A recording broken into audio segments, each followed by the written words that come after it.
ನಿನ್ನೆ ರಾತ್ರಿ ಸುಮಾರು 1 ಗಂಟೆ ಸಮಯಕ್ಕೆ ನಮಗೆ ಮಾಹಿತಿ ಬರುತ್ತೆ. ಮಾಹಿತಿ ಬಂದಾಗ ಒಂದು ಏಜ್ ಮ್ಯಾನ್ ಅವರಿಗೆ ಕತ್ತಲ್ಲಿ ಸ್ಟ್ಯಾಬಿಂಗ್ ಆಗಿದೆ ಅಂತ ಹೇಳಿ ಒಂದು ಇನ್ಫಾರ್ಮೇಷನ್ ಬರುತ್ತೆ.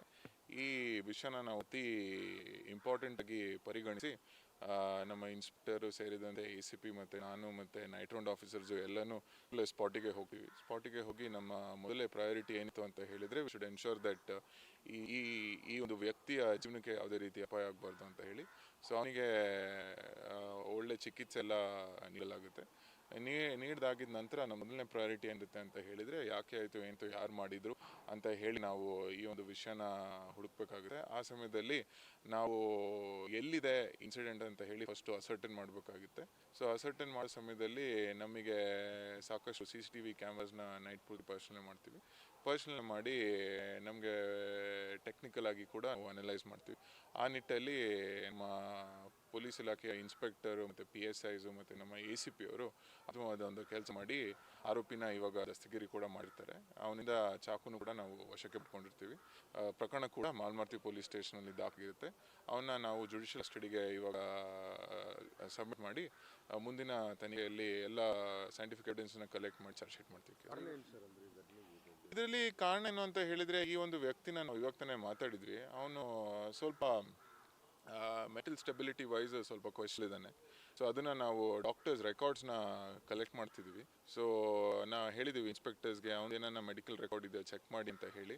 ಅವನೇನು ಹೇಳ್ತಾನೆ ಅಂತ ಹೇಳಿದರೆ ಅವನಿಗೂ ಮತ್ತು ಡ್ರೈವರಿಗೆ ಆ ಸಮಯದಲ್ಲಿ ಯಾವುದೋ ಒಂದು ರೀತಿಯಾಗಿ ಆಟೋಕ್ಕೆ ಏನಾಗಿದೆ ಅಂತ ಹೇಳ್ತಾನೆ. ಅಂದರೆ ಅವ್ನು ಹೇಳೋದು ಆರೋಪಿ ಹೇಳೋ ಪ್ರಕಾರ ಇವನು ಒಂದು ತಾಯಿಗೆ ಬೈದಿದ್ದಾನೆ ಅಂತ ಹೇಳ್ತಾನೆ. ಬಟ್ ಈ ಬಗ್ಗೆ ನನಗೆ ಏನೂ ಸ್ಪಷ್ಟನೆ ಇಲ್ಲ.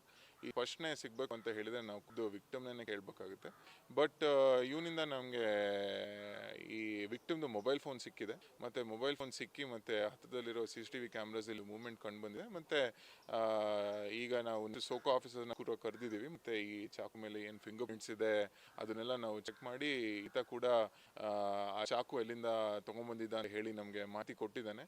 ಆ ನಿಟ್ಟಲ್ಲಿ ನಾವು ಅಕ್ಯೂಸ್ಗೆ ಸೆಕ್ಯೂರ್ ಇಲ್ಲ. ಈಗ ನೋಡಿ ನಾವು ಹೌದು ಮತ್ತು ಇಲ್ಲ ಅಂತ ಎರಡು ನಾನು ಹೇಳಲಿಕ್ಕೆ ಬರೋಂಗಿಲ್ಲ ಈ ಸಮಯದಲ್ಲಿ. ನಾವು ಮೆಡಿಕಲ್ ಪರೀಕ್ಷೆ ಅಂತೂ ಮಾಡಿಸ್ತೀವಿ. ಅಂಥದ್ದೇನು ನಾವು ಕಂಡು ಬಂದರೆ ಅದ್ರ ಪ್ರಕಾರನೂ ನಾವು ಆ್ಯಕ್ಷನ್ನ ತೊಗೊತೀವಿ.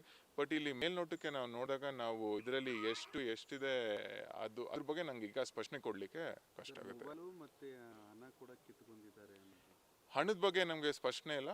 ಮೊಬೈಲ್ ಆಫ್ಕೋರ್ಸ್ ಮೊಬೈಲ್ ತೊಗೊಂಡಿದ್ದ, ಮೊಬೈಲ್ ಈಗ ರಿಕವರಿ ಕೂಡ ಆಗಿದೆ. ಅವನದು ಒಂದು ವಿವೋ ಮೊಬೈಲ್ ಇತ್ತು. ಆ ವಿವೋ ಮೊಬೈಲ್ ಇವಾಗ ಪೊಲೀಸ್ ಕಸ್ಟಡಿಯಲ್ಲಿ ಇದೆ. ಘಟನಾ ಸ್ಥಳ ಏನು ನಡೆದಿದೆ ಅಲ್ಲಿ ಗಾಂಧಿನಗರ ಹತ್ರ ಆಗಿರ್ಬೋದು, ಈ ಕೆಲವೊಂದಿಷ್ಟು ಸೆನ್ಸಿಟಿವ್ ಏರಿಯಾಗಳಲ್ಲಿ ಗಾಂಜಾ ಘಾಟ್ ಜಾಸ್ತಿ ಆಗ್ತಾ ಇದೆ ಅಂತ ಸಾರ್ವಜನಿಕರು ಆರೋಪ ಮಾಡ್ತಾ ಇದ್ದಾರೆ. ಗಾಂಜಾ ಸಾಕಷ್ಟು ಜನ ಯುವಕರು ಗಾಂಜಾ ಮತ್ತಿನಲ್ಲಿ ಈ ರೀತಿ ಕ್ಷುಲ್ಲಕ ಕಾರಣ ಚಾಕು ಇರುವ ಘಟನೆಗಳು ನಡೀತಾ ಇದೆ. ನಾವು ಬೆಳಗಾವಿ ನಗರದಲ್ಲಿ ಈ NDPS ಕೇಸಸ್ನ ತಮಗೆಲ್ಲ ಗುರುವಾಗೆ ಈ ವರ್ಷ ಭಾಳಷ್ಟು ಹೆಚ್ಚಾಗಿ ಕೇಸಸ್ ಮಾಡಿದ್ವಿ. ಇನ್ನೂ ಅಷ್ಟು ಕೇಸಸ್ ಅಂತೂ ನಾವು ಮಾಡ್ತಾನೆ ಇರ್ತೀವಿ. ಪೊಲೀಸ್ ಇಲಾಖೆ ಸತತ ಪ್ರಯತ್ನ ಅಂತೂ ಇದ್ದೇ ಇರುತ್ತೆ. ಸ್ಟೇಟ್ ಪೂರ್ತಿ ಮತ್ತು ಮೂಲಕ ಕೂಡ ಈ ರೀತಿ ಮಾದಕ ವಸ್ತುಗಳ ಮೇಲೆ ಇದು ಮಾಡೋದು. ನಾವು ನೈಟ್ KP ಆ್ಯಕ್ಟ್ ಇರ್ಬೋದು. ನಾವು ರೆಕಾರ್ಡ್ಸಲ್ಲಿ ಚೆಕ್ ಮಾಡಿದರೆ ಈ ವರ್ಷ KP ಆ್ಯಕ್ಟ್ ಕೇಸಸ್ ಕೂಡ ಆಗಿದೆ, NDPS ಕೇಸಸ್ ಕೂಡ ಹೈ ಆಗಿದೆ. ಮತ್ತು ನಾವು 27A ಕನ್ಸಂಪ್ಷನ್ ಕೇಸಸ್ ಅಂತ ಏನು ಹೇಳಿದ್ವಿ, ಕಿಟ್ಸ್ನೂ ತರಿಸಿದ್ವಿ ಮತ್ತು ಹಾಸ್ಪಿಟಲಲ್ಲಿ ಇಟ್ಟಿದ್ವಿ. ಸೊ ಯಾರು ಗಾಂಜಾ ಸೇವನೆ ಮಾಡ್ತಾರೆ ಅಂತ ಹುಡುಗರನ್ನ ಕರ್ಕೊಂಡೋಗಿ ಅವ್ರದ್ದು ಯೂರಿನ್ ಟೆಸ್ಟ್ ಮಾಡಿದರೆ ಕೂಡ ನಮಗೆ ಸಿಗುತ್ತೆ. ಅದ್ರ ಬಗ್ಗೆನೂ ನಾವು ಪ್ರಕರಣ ದಾಕೊಂಡಿದ್ದೀವಿ. ಅದರಲ್ಲಿ ಫಸ್ಟ್ ಅಫೆನ್ಸ್ಗೆ ಭಾಳಷ್ಟು ಜನಕ್ಕೆ ಒಂದು 5,000 ರೂಪೀಸ್ ಅಥವಾ ಫೈನ್ ಕೂಡ ಆಗಿದೆ. ಮತ್ತು ಸೆಕೆಂಡ್ ಅಫೆಂಡರ್ಗೆ ಜೈಲ್ ಕೂಡ ಕಳ್ಸಿದ್ದೀವಿ. ಸೊ ಈ ನಿಟ್ಟಿನಲ್ಲಿ ನಾವು ಭಾಳಷ್ಟು ಕೇಸಸ್ ಕಂಟಿನ್ಯೂಸ್ ಆಗಿ ಮಾಡ್ತೀವಿ. ಸಾರ್ವಜನಿಕರಲ್ಲಿ ಏನನ್ನ ಮಾಹಿತಿ ಇದ್ದರೆ ಪೊಲೀಸ್ ಇಲಾಖೆ ಜೊತೆ ಶೇರ್ ಮಾಡಿದರೆ ಇನ್ನೂ ಹೆಚ್ಚಿನ ಕೇಸಸ್ ಮಾಡೋದ್ರಲ್ಲಿ ನಮಗೆ ಅನುಕೂಲ ಆಗುತ್ತೆ. ನಾರ್ತ್ ಫಸ್ಟ್ ಉತ್ತರ ಕರ್ನಾಟಕದ ಆವಾಜ್.